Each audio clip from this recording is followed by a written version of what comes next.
Author opinion of Dennis Keen at the history, geography and architecture, culture and life manners of Kazakhs in the program Discovering Kazakhstan. Здравствуйте, Salametsizba, and hello. I'm Dennis Keen, and today on Discovering Kazakhstan, we are celebrating the country's 25th birthday by discovering Kazakhstan's geography.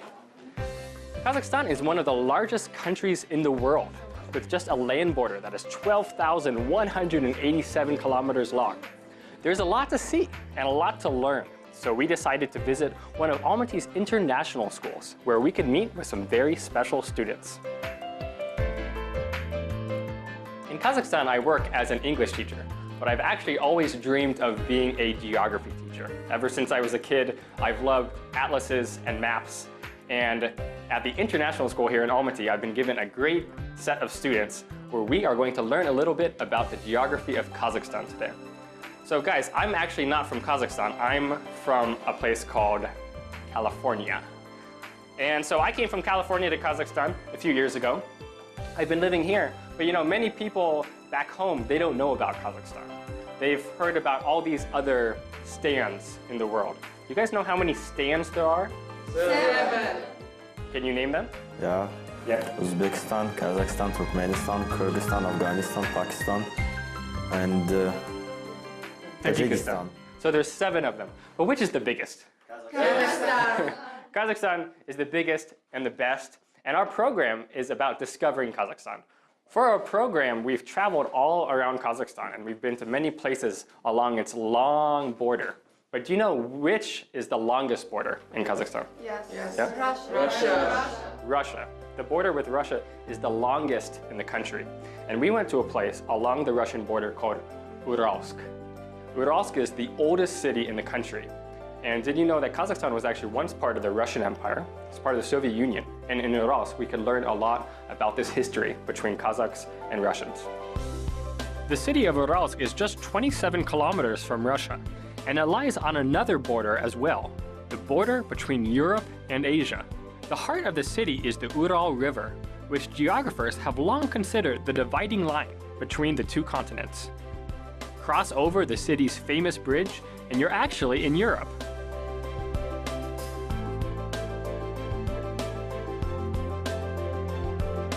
Uralsk was founded in 1613 by Cossacks, who called it Yaitsk.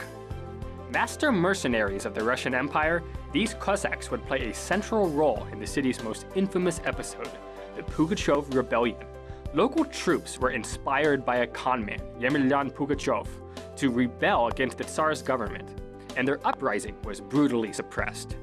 These dramatic events would later provide the background for The Captain's Daughter, one of the most famous works of Alexander Pushkin, the national wordsmith of Russia. Much of the fighting during Pugachev's rebellion happened in a fortification here around the Church of Michael the Archangel. Locals now call it the Old Church, and indeed it's the oldest in Kazakhstan. Though it might look plain from the outside, inside and up in the bell tower, it's a sight to behold.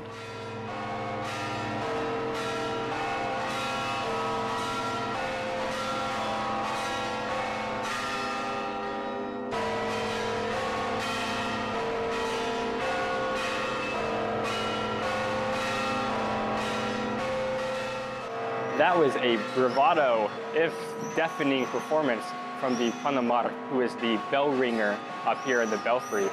They ring the bells here at the old church every day at 8 o'clock and 4 o'clock, and it can be heard throughout the city. But it's an entirely different experience to be here right next to these monstrous creations and having these vibrations run through your body.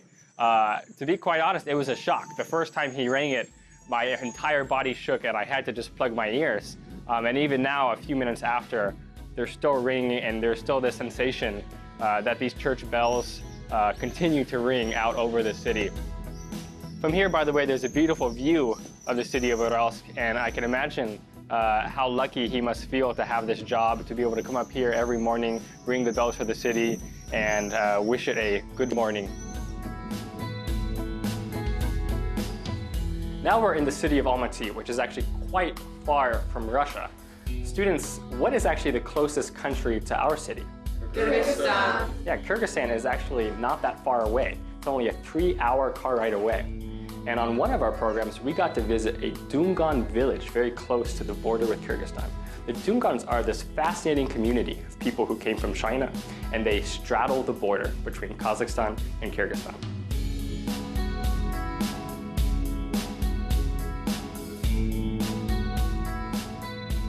After a short 3-hour drive from Almaty, we've arrived in the Dungan heartland of Kazakhstan.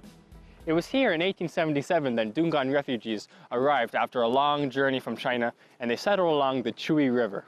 If we cross the river just over this way, you're already in Kyrgyzstan. We're heading down the road to the hometown of our groom, Ulaanbaatar. The Dungans are a Muslim people originally from the Middle Kingdom next door, where they're called Huizu. They fled to the Russian Empire in the late 19th century after their rebellion against the Qing dynasty was crushed, and many of them settled in the border area along Kazakhstan and Kyrgyzstan that was known as Semirechye, or the Seven Rivers. Today, the Dungans are known for faithfully preserving their traditions, and especially their weddings. We got invited to one such special occasion to witness these ancient customs firsthand.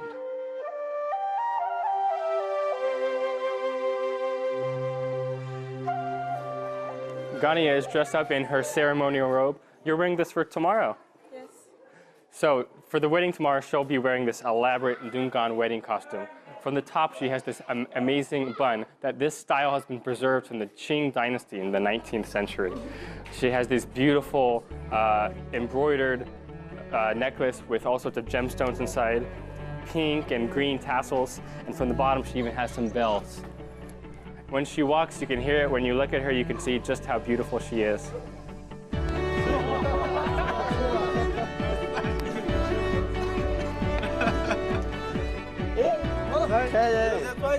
It may seem like some kind of unusual ritual, but this is actually how we give our blessing to the groom. We knock him right on the head.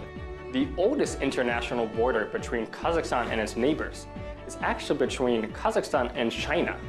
This border was developed in the 1860s between Tsarist Russia and the Qing dynasty. Now along this border with China, there's a very special border post. It's called Horgos. Have you guys heard of Horgos? Yes. What do you know about Horgos? Horgos is the main point of economy between two countries, Kazakhstan and China. Yeah, it's this really amazing place that is just buzzing with economic activity, and we got to go check it out ourselves. Horgos has long been an important border post where trains must stop to switch gauges. This is what they call an inland port, where thousands of containers are handled every day. Nearby is the International Center for Boundary Cooperation, a huge wholesale market where traders from either country can go and shop duty-free. As the economies of Kazakhstan and China continue to grow, Horgos is once again envisioned as the vital link in the flow of goods between East and West. Local experts will remind you of a small place called Dubai that once started as just such a port and economic zone. In the future, this place may be just such a boomtown, a testament to the progress that these borders can bring. The next place we're visiting today on our journey around the borders of Kazakhstan is the border with the country of Uzbekistan. Now guys, when I say Uzbekistan, what do you think of? Food! That's the first thing you think of is food. And actually Uzbeks, of course, they are famous for their food, famous for their culture. But in Kazakhstan itself, you can find a lot of Uzbek people and a lot of Uzbek food. And I know this because we visited an amazing village called Sayram, not far from the Uzbek border, where we learned a lot about Uzbek food and Uzbek culture. Sayram is so close to Shymkent, Kazakhstan's second biggest city, that it's been incorporated into its borders. Yet when you visit the town, it feels like a world apart. Its Silk Road history shines through, especially in its charming bazaar. How's it look? Как? So this is an Uzbek chapan. This is a traditional style robe. Сейчас тюбетейку будем. I need a tubeteka. That's the kind of Uzbek style hat. They're gonna dress me all up. This is what an average trip is to the bazaar in Sayram. So they have this special little pillow that they put on top of the teapot here in the bazaar. And this is actually for when they give gifts to the brides at an Uzbek wedding. They tried to tell me it's a little hat, but they said it's not for wearing on your head. It's for putting on the teapot, keeping it warm when you give the dowry. They also have this special little flag wave around to get the wife's attention. Yeah. And then they were showing me this little pillow. So this has a place here where you put in your hand, and you use this like this. So you use this to take the bread outside of the tandoor oven. But I think we better actually get a better look at the tandoor. We know a place in Sayram where they make a very good clay oven bread, tandoor naan. So why don't we go check that out? Kazakhstan's Uzbeks are famous for their cuisine, which is a little bit different from Kazakh food. In Sayram, you don't have to go far to find an Uzbek bakery, and we found some nice guides who showed me how to make these magical doughy discs called naan. That, dear students, concludes our journey around the borders of Kazakhstan, and I want to thank you for giving me the chance to be a geography teacher. It's something I've always dreamed of. I hope that we've learned a little bit together about the history of Kazakhstan and its borders. So now that our boring lesson is over, I say that we should take a selfie. What do you guys think? Yeah. Okay, let's do it. Okay, ready? 1, 2, 3, cheese!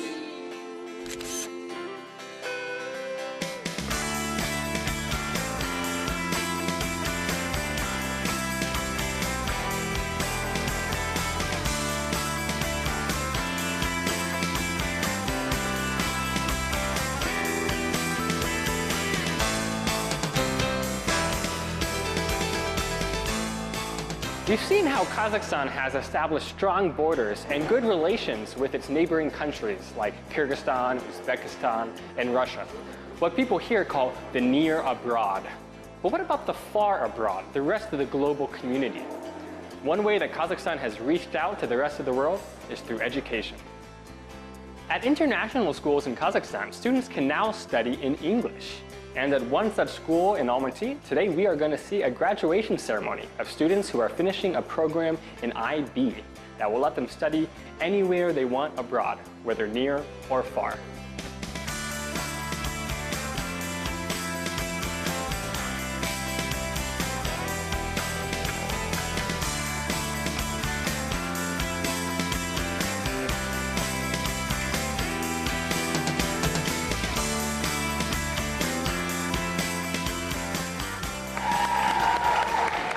Here before us is the future of Kazakhstan, a young generation who speaks fluent English and are taking a step towards getting their international baccalaureate.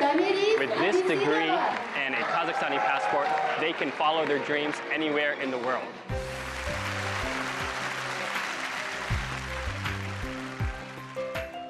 Aliyah gave a great speech today on behalf of her fellow students, and you received a very special diploma today. So tell us about this one. This is the certificate I gained after the middle years program of IB. So what is IB? What does that mean? IB is something special, actually. It gives you opportunity to go anywhere you want and to study there. For example, like the one that in Kazakhstan, it doesn't give you opportunities to go like to England, America, but this one, it helps you to go anywhere you want. So this is really special because you guys are now not just Kazakhstani citizens, but global citizens. Yeah, we are global citizens. You can go study anywhere in the world when you're finished with this program. Yeah, true. So really breaking down borders, forging a bright future.